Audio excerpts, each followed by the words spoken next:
Hello everyone, I bought this nice lot on eBay, and this one here just needs a little cleaning. It's going to be fine, but this one here is dead in the water, so I'm really very curious to know what's wrong with it. So let's just have a look at this. Well, to begin with, it's a E8 or E9, and somebody started reworking the horns, but it's in pretty good shape. I just happen to have some really nice passenger cars, some Pennsylvania Railroad passenger cars. So this should go well with it. And it's KMT of Japan is the maker. So I honestly don't know what's wrong with it. It looks like to get in there. First of all, I'll show you what I do when I test them out, and then we'll try to get in there. So to test them out, what I do is I use my test leads and I connect them to the trucks like that, just to see if that's a short circuit. That's kind of normal. Short circuit also. Well, that could be a problem. So I try to put them on each of the trucks like that, just to see if I can't see anything. It looks like a short circuit. So I'll take you through my process of how I do the diagnostics, and you can see if I can get this going again. I put some toothpicks to prevent the trucks from touching the frame. I think that was my short circuit. Now the short circuit is gone, but the locomotive is dead in the water.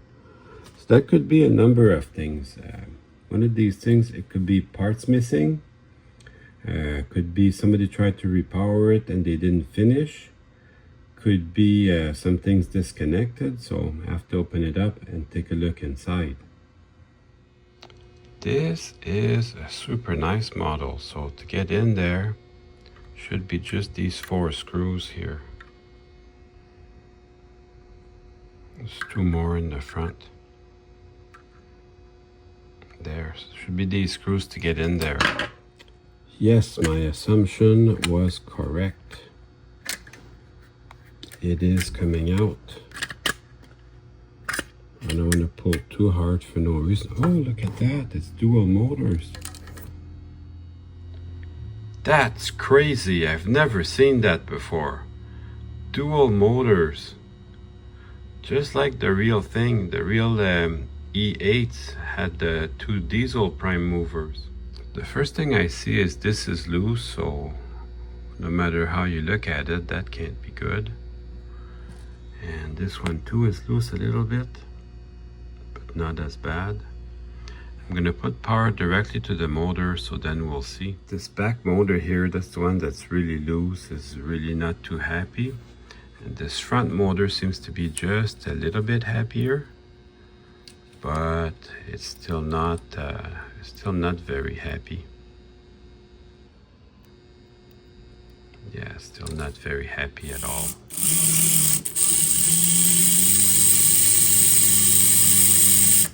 So there's hope for this front one. Get yourself a box so you can put your screws so you don't lose them.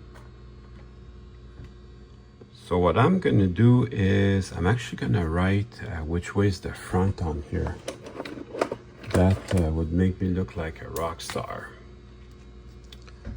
So I'll put front on this one,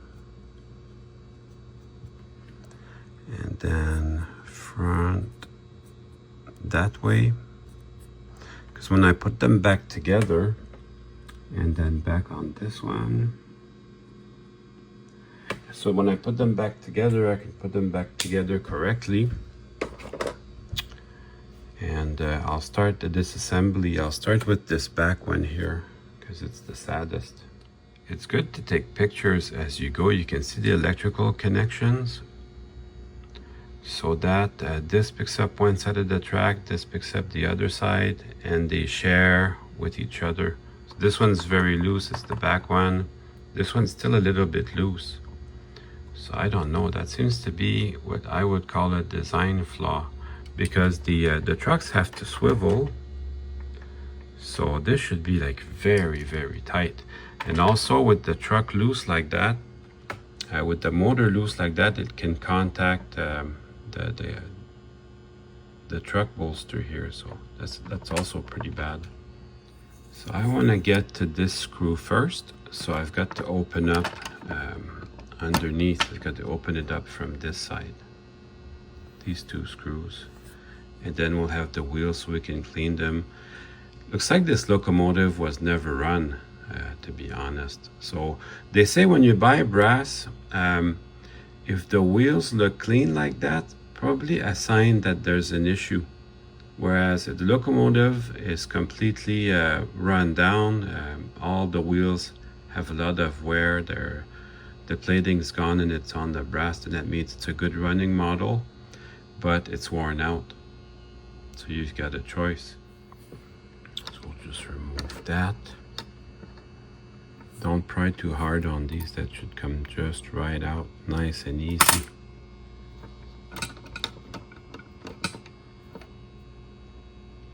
So that is very similar to the SD7 I had a couple of weeks ago. I just need 2 hands to pull this out. There we go, so we've got our wheels. We can go ahead and work on that. And then this worm gear shaft, that should come right out. This intermediate shaft was stuck in there very hard, so I might come again with the file and just loosen this up a little bit, just so I can get this bearing here in and out easier. Yeah, you see, so this screw holds the motor down.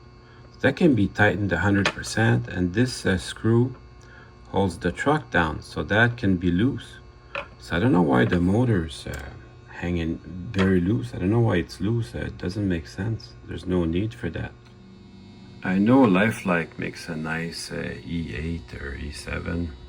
Look at that. There's 2 layers of details on the side there. That is beautiful. And these are soldered together. So I don't know if it's going to be easy to remove that. I don't think I need to try. You can see the insulation. There's a bit more insulation here on this side. A bit more. This is the side that's insulated, and this is the side that contacts the track. So I think I'm going to clean these just like that. It's reasonably doable to get in there. And I also better make sure I put them back the correct way, because if I put them back like that, I create a short circuit. Very important to take pictures as you disassemble the locomotive. And also, so now I've got it completely loose. Also, this tower here must be removed, and you can tell by these screws that it is not at its proper place. So when I put it back together, I'll have to be careful with that. And these screws were not tight, except for this one. So now I have the motor in my hands. Just get rid of these 2 screws, because we're going to test it out with as little junk as possible. Oh yeah, that screw is held in with the wires. So that's part of your connections. That's okay, that can stay there. Oh, and this bracket is loose too. Huh. I think somebody has been in there. Whatever they were doing, they never finished it. So that we can tighten that. For what I'm doing here, this bracket won't interfere with what I'm doing. Yeah, that looks straight. So now this is pressed in very hard, this shaft here, so I won't be able to remove that. But I've got a lot of it loose, so I can test just this motor by itself. Look at all this metal flakes. The gears were grinding against each other. Yeah, there's metal flake here too. That's not good. So this motor wants to go. It's going to need some cleaning, I think.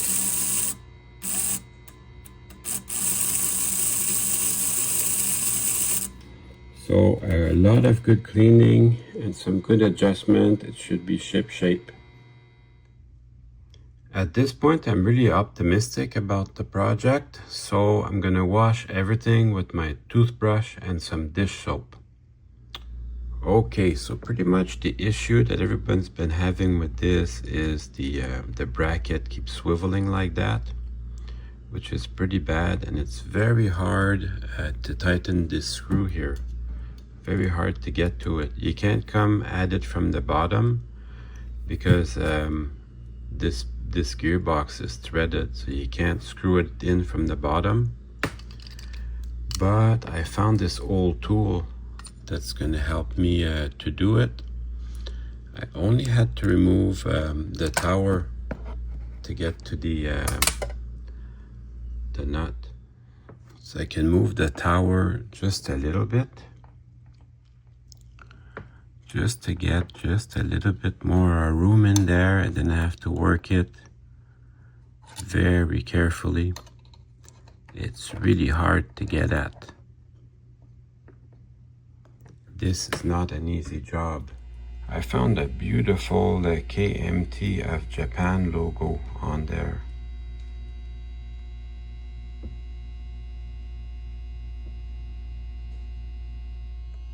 I added just a bit of crazy glue on the bottom for extra insurance. Now, as I put this back together, I need to make sure I line everything up properly. And also, I'm going to relubricate everything.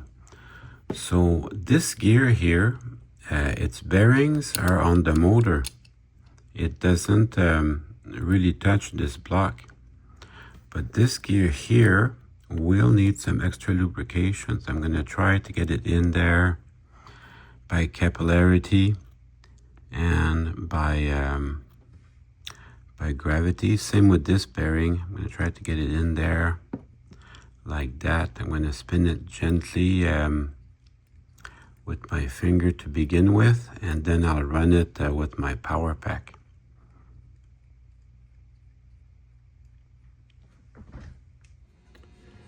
So that's coming right along.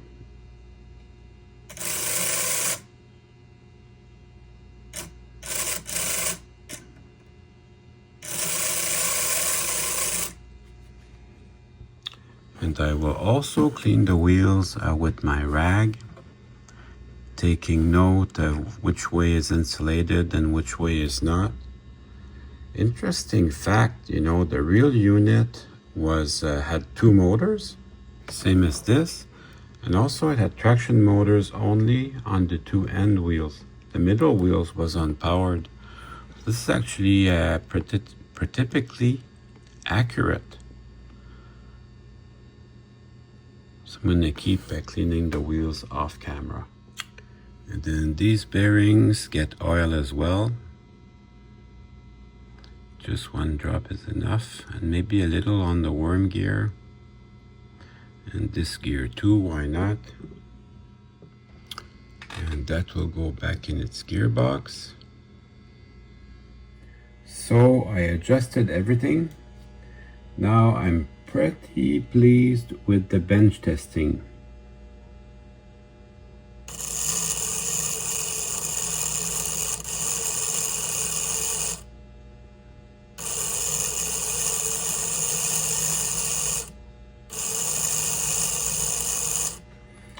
Now I would like to go test it on the track. I went through all the trouble of adjusting this, and I still don't know if it's going to make it through the 18-inch curves that I have the set track.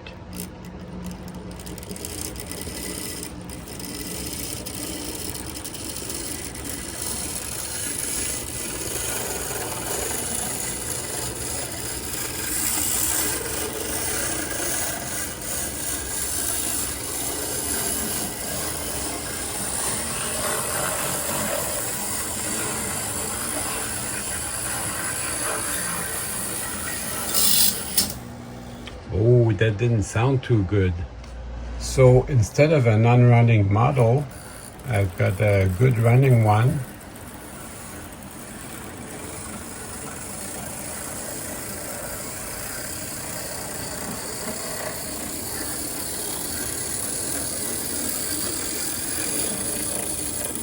Albeit only on the straight.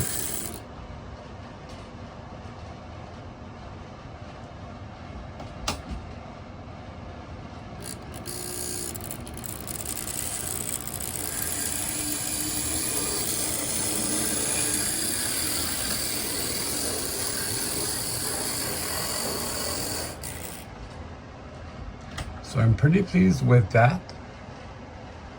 Let's go put the shell back on.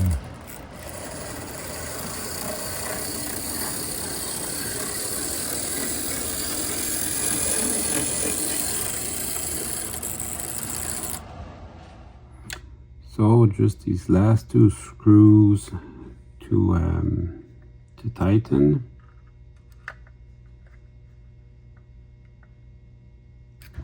And since I had everything on my workbench, I decided to put in a nice little KD coupler. So now we can run some trains. Oh yeah, since I have everything ready, I just wanted to show you some of the close-up details. So everything separately applied, which is nice. I had to straighten out a few of these, but very nice. Even these cooler lines up top here, they're separately applied, so that's really nice detail. Of course, probably the Proto 2000 is the same way, which I respect that. Anyways, I'm really happy to get this, and now it's time to run some trains. Well, I hope you enjoyed the video. I really had fun making it for you.